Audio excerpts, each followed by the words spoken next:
देवियों, आशीर्वाद भगवान का मांगे विनती साथ। औषध उसका नाम है वैद्य आप जगन्नाथ। इस दोहे की चर्चा चल रही है साधुजनों पिछले कुछ दिनों से। औषध उसका नाम है वैद्य आप जगन्नाथ। ये विश्वास रहे साधुजनों, उसका नाम ही औषध है। उस नाम की कृपा से ही व्यक्ति का उपचार होता है। अच्छे डॉक्टर मानते हैं आई ट्रीट ही क्योर्स, मैं तो सिर्फ दवाई देने वाला हूं, ठीक करने वाला परमात्मा है। यदि हर कोई दवाई से ठीक होने लग जाए तो फिर मरे कोई ना। हर कोई दवाई से ठीक नहीं होता। परमेश्वर की कृपा सर्वे सर्व है, सर्वोपरि है, ऐसा एक साधक की धारणा होनी चाहिए।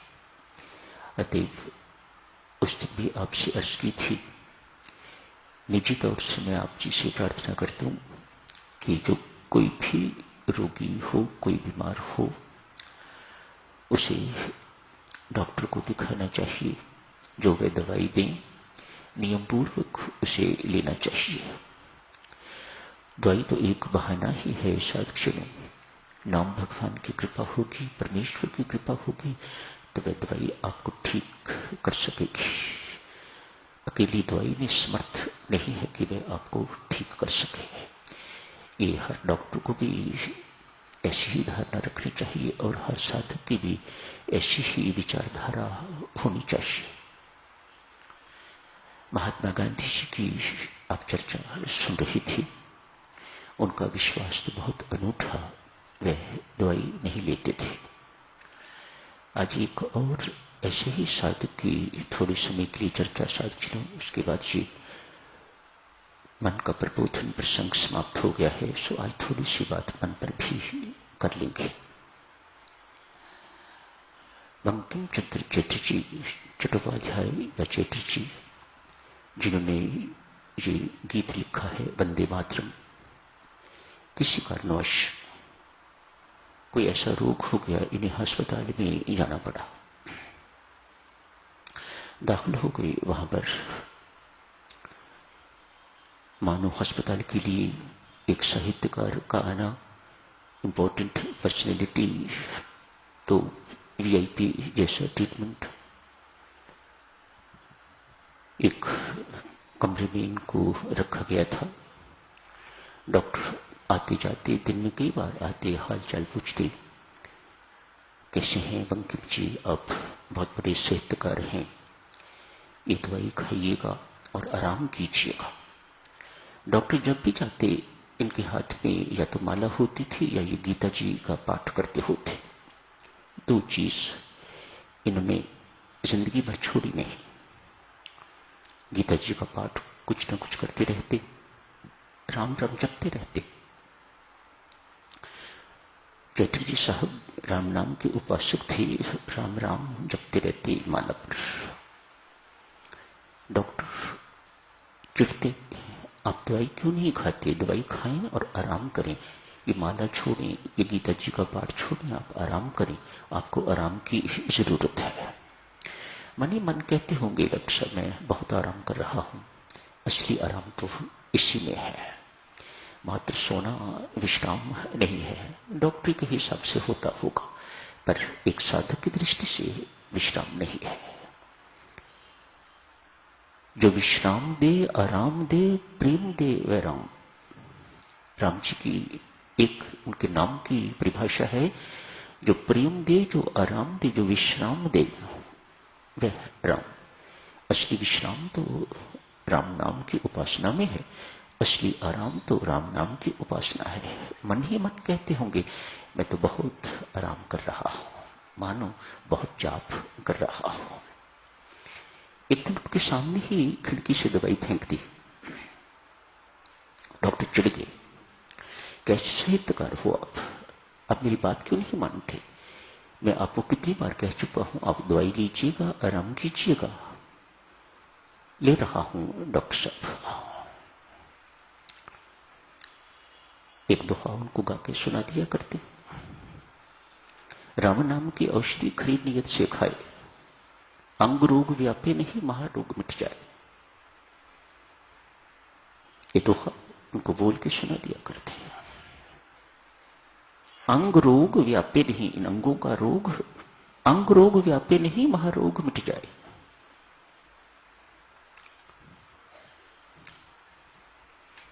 राम नाम की औषधि से दवाई फेंक देते बाहर। बहुत गुस्से में आज डॉक्टर साहब कहा, जल्दी मरोगे आप, मेरी बात नहीं मानोगे तो जल्दी मरोगे। गुस्से में बोल के तो चले गए। कुछ दिनों में बंकिम जी ठीक हो गए, छुट्टी मिल गई अस्पताल से, चले गए। कहते हैं अनेक वर्ष तक स्वस्थ जीवन जिया, डॉक्टर पहले मर गया।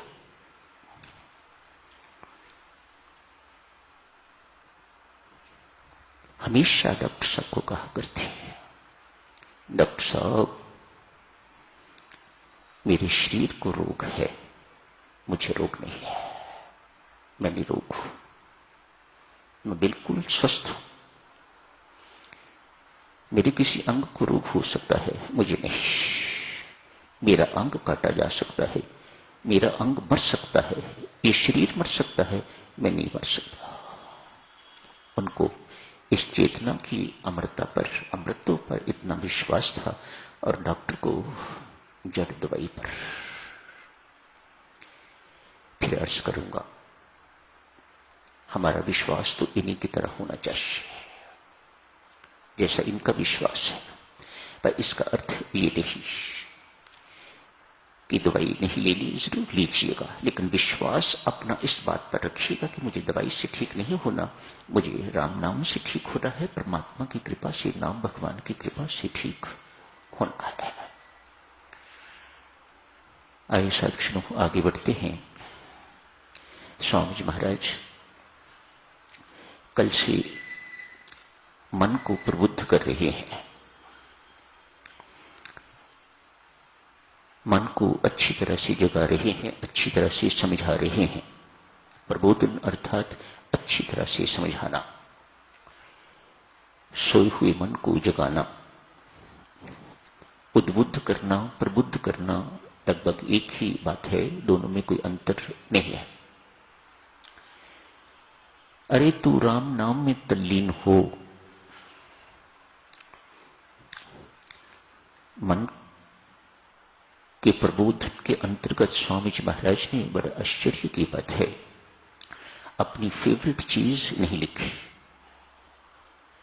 स्वामी जी महाराज की फेवरेट चीज है, ये मन आपका नहीं है, जबरदस्ती क्यों इस पर कब्जा किए हुए हो। There is only one mind, जिसे कॉस्मिक माइंड कहा जाता है, जिसे समष्टि मन कहा जाता है। अंतःकरण चतुष्ट का एक भाग है, मानो अनिवार्य है हमारे अंदर इसका होना। लेकिन स्वामी जी महाराज कहते हैं इसे अपना न मानो।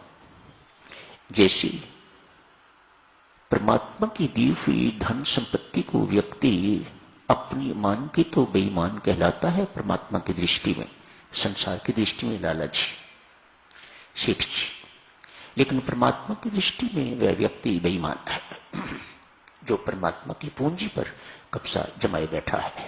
ये मेरा घर है, ये मेरी संतान है, ये मेरा पुत्र है, ये मेरा पैसा है, उस पर मेरेपन की स्टैंप लगा के मानो परमात्मा को नकार रहा है।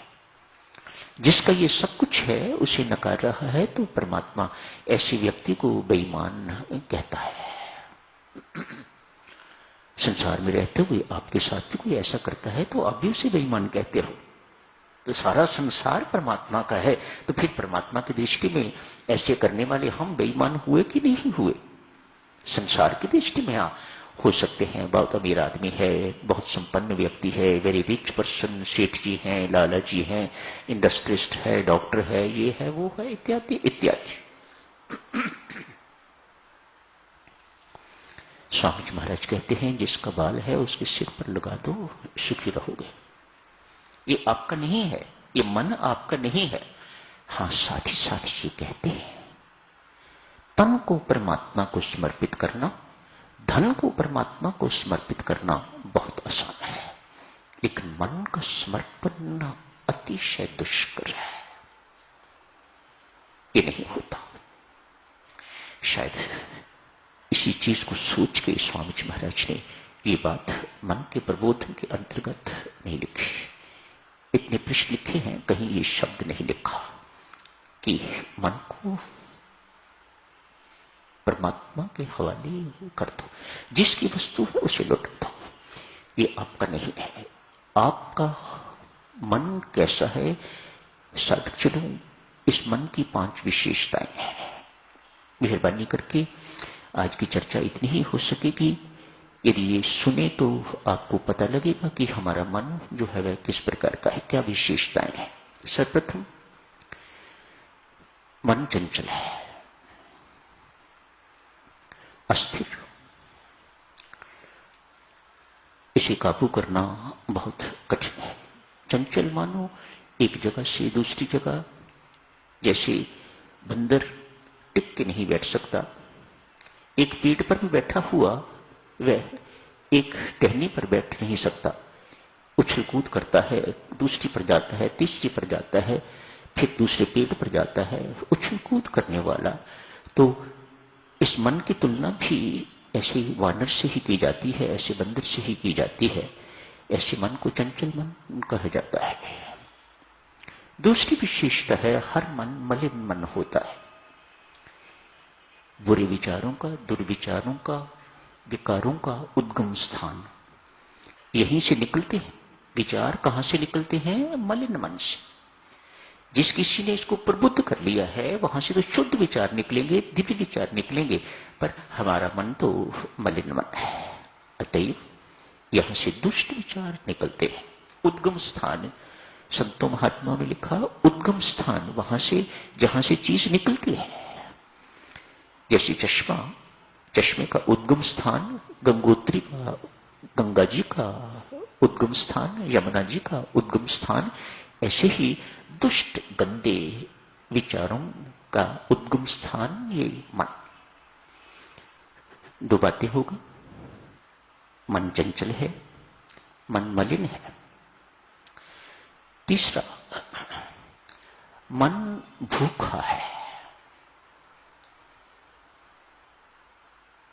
सारा संसार भोजन से तृप्त हो सकता है, पेट भरे जा सकते हैं, लेकिन किसी एक व्यक्ति के मन की भूख मिट सके ये संभव नहीं है। मन कैसा है? भूखा। तीसरी बात, भूखा। चौथी बात, मन मूर्ख है। मूर्ख अर्थात समझाने पर भी समझता नहीं है। स्वामी जी महाराज ने लिखा, अच्छी तरह समझाना। मात्र समझाने से ये समझने वाला नहीं है, मूर्ख है। अच्छी तरह से समझाना, प्रबोधन, उद्बोधन शब्द प्रयोग किए हुए हैं।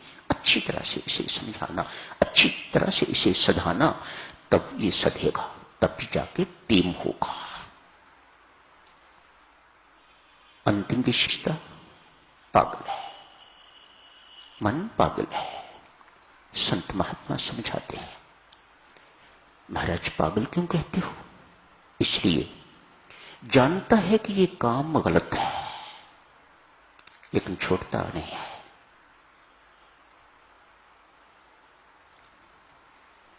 पांच विशेषताएं देवियों सज्जनों इस मन की, हमारे मन की। जिन्होंने इस मन को प्रबुद्ध कर लिया है उनका मन ऐसा नहीं है, उनके मन की ये विशेषताएं नहीं है जो आपकी सेवा में अर्ज की गई है। जो विशेषताएं अर्ज की हैं, ऐसे मन वाला व्यक्ति का मन महाशत्रु उस व्यक्ति का। जन्म जन्मांतर आपको नाच नचाएगा, आपकी साधना एक पग भी आगे नहीं बढ़ने देगा।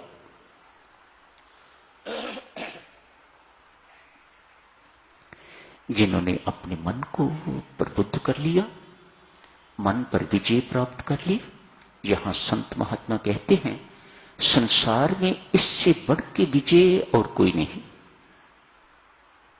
जिसने मन पर विजय प्राप्त कर ली, मानो सारे संसार पर विजय उसने प्राप्त कर ली।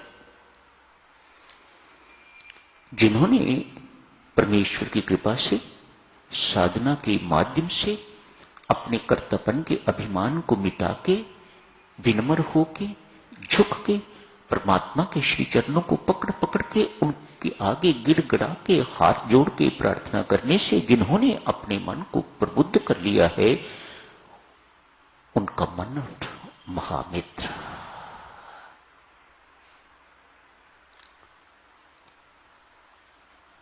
उनका मन व्यक्ति को नाचने ही नहीं चाहता, उस व्यक्ति के इशारे पर नाचता है।